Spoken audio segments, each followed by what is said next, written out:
immunotherapy, should they change their eating habits, their lifestyle, or their living place? They should be clean, things like that. Should they change their lifestyle?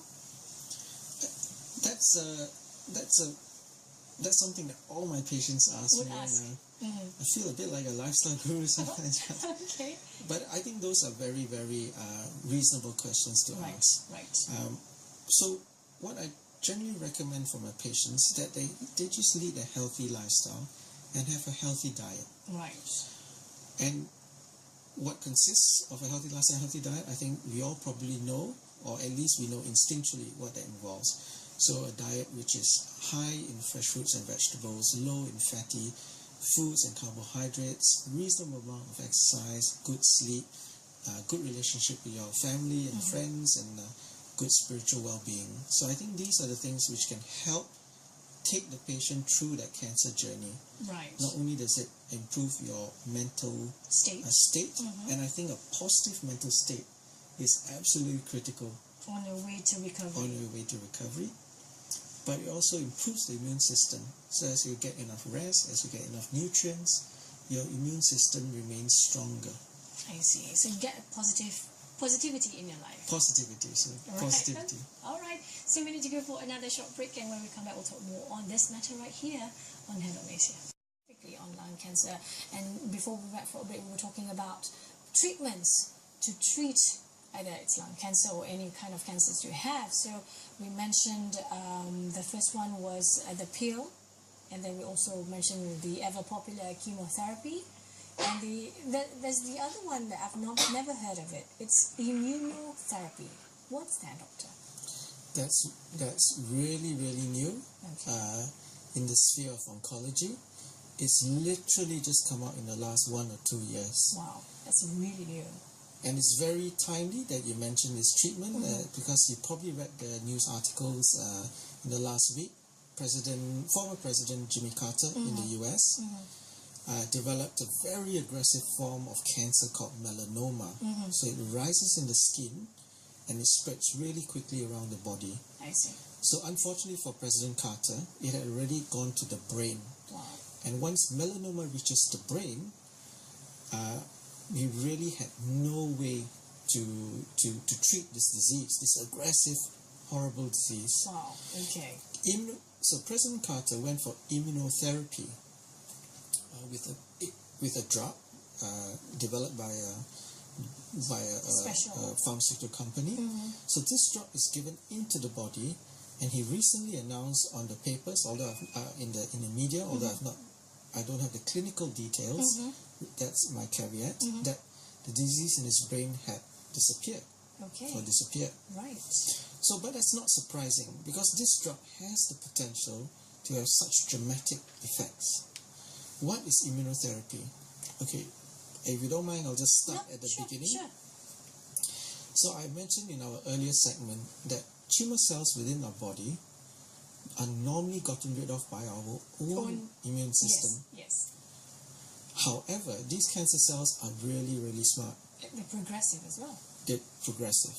So what they do is they develop a mask. So it's just like you go to a masquerade ball. Right. Everybody wears a mask. You don't know who's who. Right. That's what they do. So they wear these masks so that our own immune system can't recognize them. Okay. And they evade our immune system. There's nothing wrong with our immune system. Our immune system is working perfectly, but they just can't recognize these cells. Okay. So what this drug does is it removes the mask. So it finds the cell, it goes, haha, you know who you are now. Okay. And our own immune system goes, hallelujah. Right. Let's target these cells. And that's what happens with immunotherapy. Okay. So it doesn't kill the cells directly. But it gives more power to our own immune system. Gives us more power. Right. So that sounds very interesting. But it's fairly new. Is it still in the, what do you call that stages where you're still examining, trying out to people? Is it still that stage? So it's actually gone past that stage. And it's been approved as a recommended treatment in some diseases. Only. For example, melanoma, but also lung cancer. It's approved in lung cancer. So I'm really, really glad as an oncologist that I've I have now another weapon in my armory in order to target these cells. And immunotherapy tends to have very, very little side effects. Okay. Just like targeted therapy. Right. So we're getting drugs which are more effective, but has less effect on our good cells. Own cells. Okay. So there's the other one. Now, people are always afraid of, operations. Sometimes, in worst case, you are recommended to do an operation if you have cancer. But I've heard of this Cyberknife. Yes. It doesn't sound like someone needs to cut you out, but probably, Doctor, you can explain a little bit on Cyberknife. Okay, certainly. Cyberknife is a very, very advanced machine. It costs around 25 to 30 million ringgit to acquire that machine and develop the computer systems in order to control the robot. That robot is literally a smart robot. So it delivers radiotherapy to the tumor without affecting the rest of the cells surrounding it. Okay. This technology was developed in Stanford, in the Silicon Valley. So it's a merger between university and the advanced computing systems in Silicon Valley. And it's now adopted in all the major cancer centers in the US. Right. But it's not available here yet. It's available here at my hospital. Oh, okay. And I've been using Cyberknife to treat my patients. Okay, that's good to have such access to such technology. So for lung cancer, for example, as you rightfully mentioned, if a patient has an early lung cancer, the options are, in the past, the options were surgery or do nothing.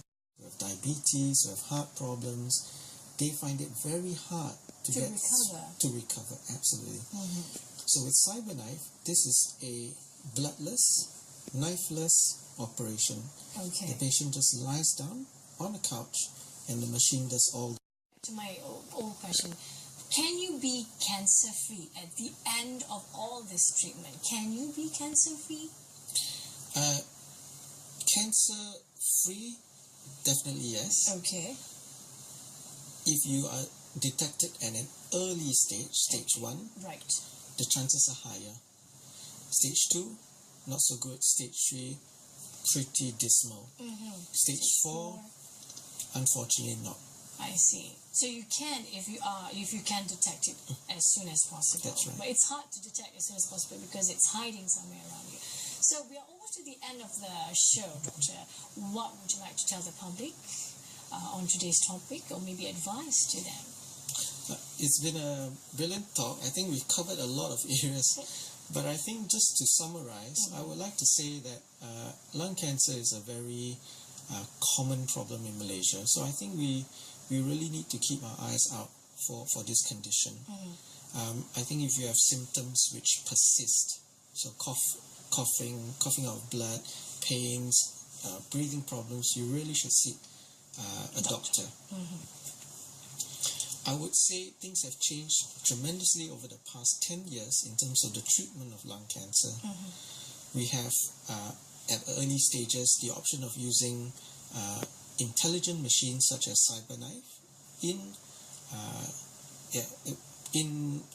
as an alternative to conventional surgery in certain patients.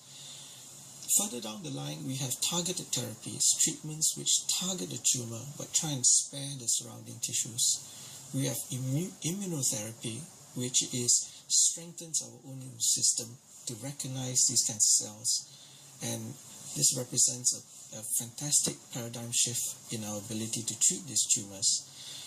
And I think the key message I perhaps want to emphasize to the listeners as well as our medical community is that it's always probably worthwhile maybe seeking the opinion of an oncologist at an early stage.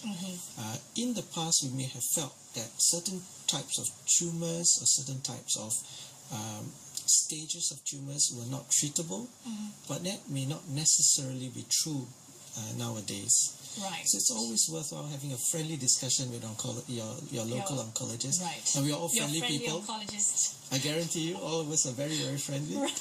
And just to have a chat. Right. And in short, if you are diagnosed with cancer, especially lung cancer, it's no longer a death sentence. It's not necessarily. There are treatments available for you. All right. Thank you so much, Dr. To, and thank you so much for tuning in to Hello Malaysia. Until we meet again real soon, I'm Sarita Sanusi. Goodbye.